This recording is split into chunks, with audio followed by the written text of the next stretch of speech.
بسم الله الرحمن الرحيم ويا قوم لا يجرمنكم شقاقي أن يصيبكم مثل ما أصاب قوم نوح أو قوم هود أو قوم صالح وما قوم لوط منكم ببعيد واستغفروا ربكم ثم توبوا إليه إن ربي رحيم ودود.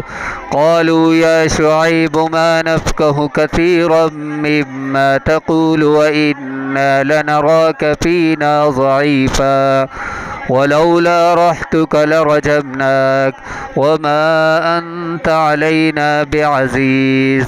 قال يا قوم أرحتي أعز عليكم من الله واتخذتموه وراءكم ظهريا إن ربي بما تعملون محيط. ويا قوم اعملوا على مكانتكم إني عامل سوف تعلمون من يأتيه عذاب يخزيه ومن هو كاذب وارتقبوا إني معكم رقيب. ولما جاء أمرنا نجينا شعيبا والذين آمنوا معه برحمة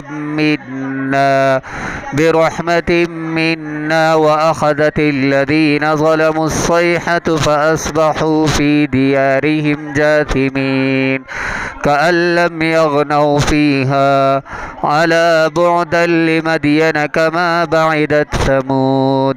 ولقد أرسلنا موسى بآياتنا وسلطان مبين إلى فرعون وملئه فاتبعوا أمر فرعون وما أمر فرعون برشيد.